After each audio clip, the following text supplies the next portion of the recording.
On the morning of June 14, 2015, the bustling terminal of Chicago O'Hare International Airport was thrown into chaos by the news of a horrific discovery. What was supposed to be a routine day for the crew of Flight 762 bound for Miami turned into a nightmare when the body of a flight attendant was found brutally murdered in a nearby airport hotel. The ensuing investigation would peel back the layers of a scandalous affair and a desperate attempt to keep secrets hidden, ultimately leading to a fatal outcome that no one could have anticipated. Alicia Turner was a 29-year-old flight attendant known for her professionalism and charm. With her sparkling smile and warm demeanor, she had quickly become a favorite among both colleagues and passengers. Alicia had been with the airline for 5 years, building a reputation as a reliable and dedicated employee. Her life seemed picture perfect. She was engaged to her longtime boyfriend, Mark, a software engineer, and they were planning to marry later that year. But behind her radiant smile, Alicia was hiding a secret. For the past 6 months, she had been involved in a clandestine affair with Captain Brian Walsh, a seasoned pilot known for his good looks and charisma. Brian, in his early 40s, was married with 2 teenage children, living what appeared to be an idyllic life in the suburbs of Chicago. To the outside world, he was the epitome of a family man, a respected pilot with a spotless record and a loving father. Yet, beneath this facade, Brian was caught up in a dangerous liaison that would ultimately lead to tragedy. The affair began innocently enough, with harmless flirtations during flights and stolen glances across the cockpit. Alicia and Brian's chemistry was undeniable, and it wasn't long before they found themselves entangled in a passionate affair. They took great pains to keep their relationship a secret, meeting in different cities whenever their schedules aligned, always careful to leave no trace of their indiscretions. For Alicia, the thrill of the affair was intoxicating, a dangerous escape from her otherwise structured life. For Brian, it was a welcome distraction from the pressures of his demanding job and the strains in his marriage. Despite the intense feelings between them, the affair was not without its complications. Brian had begun to notice changes in Alicia's behavior. She became increasingly possessive, sending him texts and calling him at all hours, even when he was at home with his family. She started to demand more of his time, growing frustrated when he couldn't meet her expectations. Alicia, on the other hand, was torn between her love for Brian and her guilt over betraying her fiancé. As their relationship grew more volatile, Alicia began to pressure Brian to leave his wife, threatening to expose their affair if he didn't make a decision soon. Tensions reached a boiling point on June 13, 2015, the night before the murder. Alicia and Brian were scheduled to be on the same flight to Miami the next morning. They had checked into separate rooms at an airport hotel in Chicago, planning to keep their distance before the flight. But Alicia, unable to stay away, texted Brian late that night, insisting that they meet to talk. Reluctantly, Brian agreed and made his way to Alicia's room. The argument that followed was explosive. Alicia, tired of being the other woman, demanded that Brian leave his wife and children immediately. Brian, cornered and afraid of what might happen if the affair became public,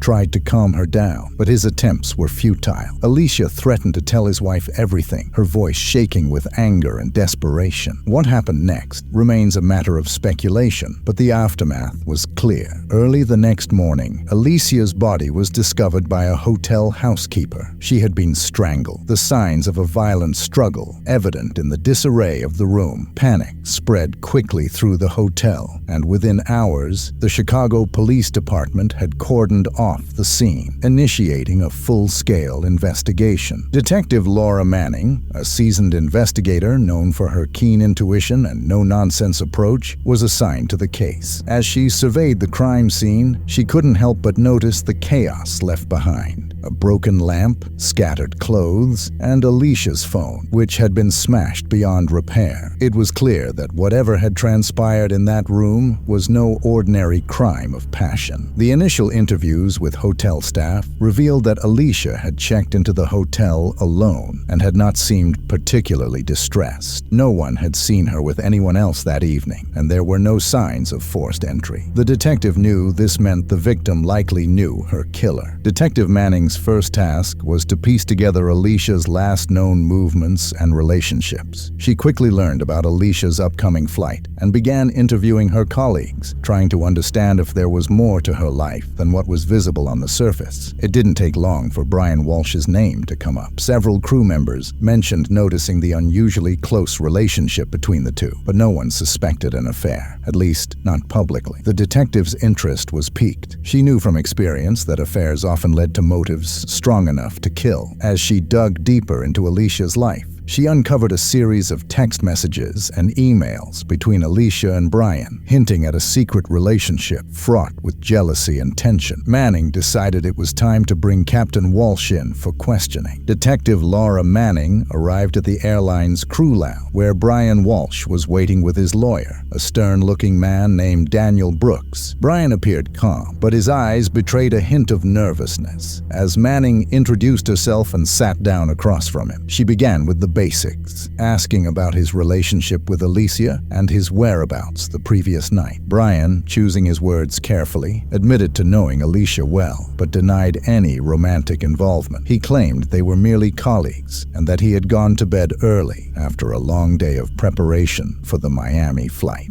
He maintained that he hadn't seen Alicia at all that evening and was shocked to hear about her death. Manning listened patiently, taking note of every word, every hesitation, every forced smile. Then she revealed what she knew, the series of intimate messages between him and Alicia, the rumors among the crew, and the broken phone found in her room. Brian's composure wavered slightly, but he quickly recovered, insisting that the messages were taken out of context and that nothing inappropriate had happened between them. Brooks intervened, advising Brian not to answer any more questions, but Manning pressed on. She produced a photograph of Alicia's broken phone and asked Brian if he recognized it. His face went pale for a moment, and he glanced at his lawyer before muttering that he couldn't be sure. Manning knew she was getting closer to the truth. She decided to change tactics. "Captain Walsh," she said, leaning in, her voice steady but firm, "we have witnesses who saw you leaving your hotel room late last night. Can you explain that?" It was a bluff,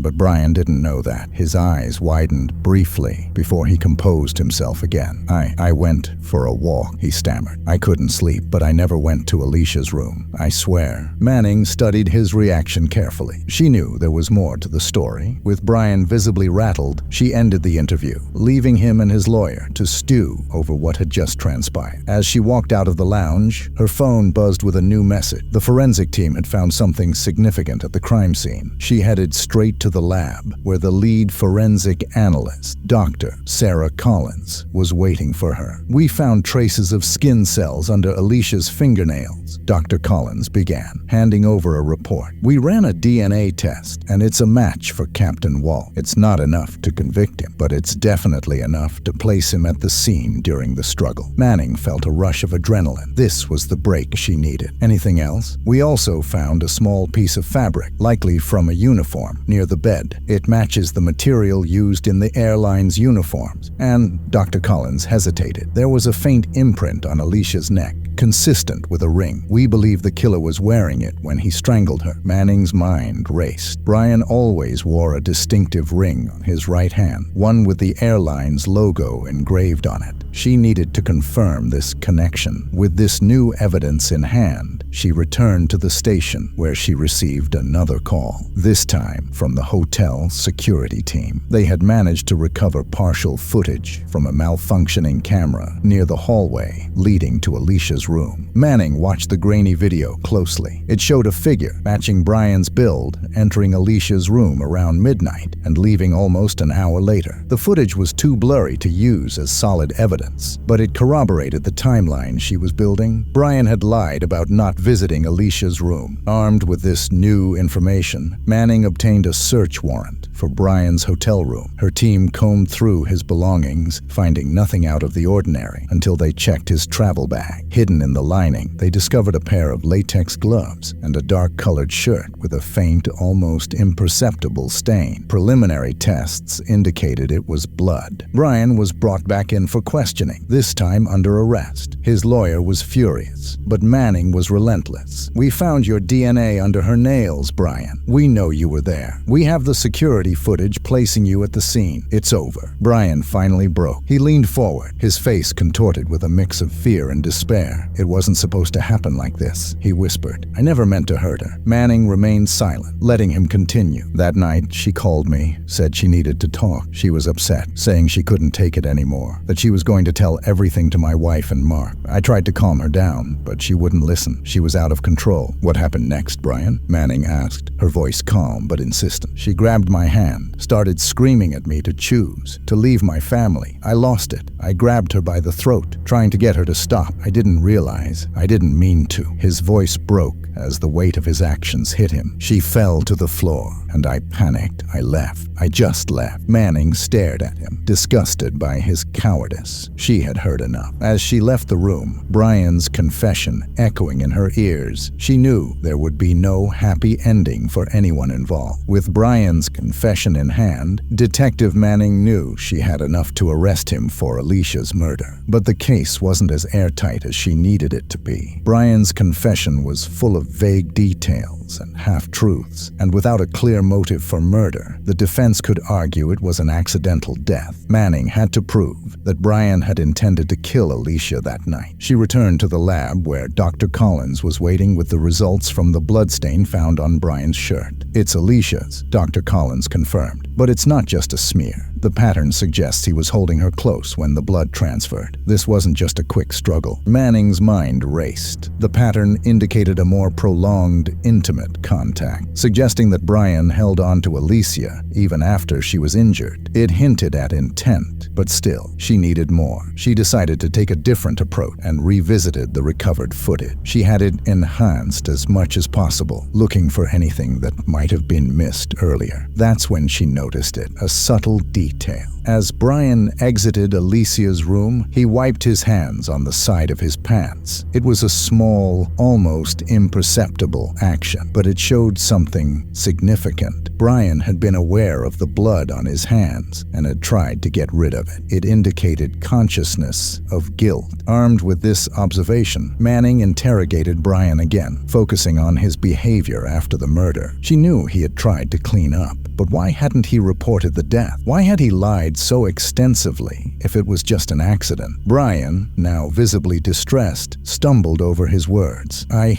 was scared," he repeated. "I didn't mean to kill her. I just wanted to stop her from ruining everything. I didn't think. I just acted. But you didn't try to help her, did you?" Manning pressed. "You didn't call 911. You didn't alert anyone. You tried to cover it up and then walked away. You knew exactly what you were doing." Brian fell silent, tears welling up in his eyes. Manning continued. "You realized what you'd done, and instead of helping, you chose to save yourself. That's not an accident, Brian. That's murder." Brian broke down completely, sobbing uncontrollably. His lawyer, seeing the case collapse before him, asked to end the interrogation, but the damage was done. Brian had revealed enough for Manning to solidify her case. As the prosecution prepared for trial, more evidence surfaced. A forensic sweep of Brian's car revealed traces of blood in the trunk lining, suggesting he had considered moving Alicia's body before deciding against it. The stain was faint, but it was enough to prove premeditation. The trial was swift. The prosecution painted Brian as a man caught in a web of lies and deceit, desperate to protect his reputation and his family. They argued that Alicia's threat to expose the affair was the final straw, pushing him to kill her in a fit of rage. They presented the blood evidence, the surveillance footage, and his inconsistent statements, constructing a narrative of a man who had planned to silence Alicia permanently. Brian's defense team tried to argue that Alicia's death was an accident, the result of a moment of uncontrolled passion. They portrayed Brian as a man who had lost his way, who had made a terrible mistake but had not intended to kill. But it wasn't enough. The evidence was overwhelming, and Brian's demeanor on the stand did little to help his case. After only 4 hours of deliberation, the jury returned with their verdict.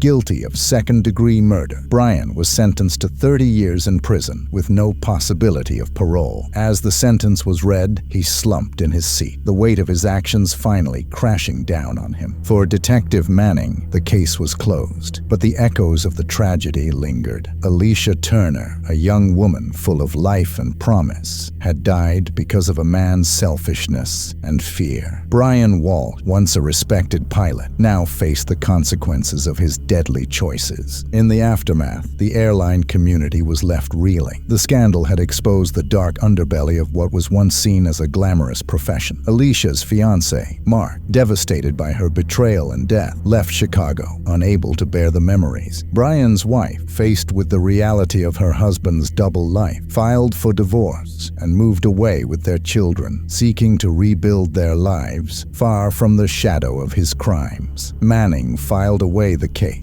with a sense of grim satisfaction. She had gotten justice for Alicia, but at a steep cost. As she stood in the hallway of the precinct, watching Brian being led away in handcuffs, she couldn't shake the feeling that, in the end, everyone involved had lost something that could never be regained.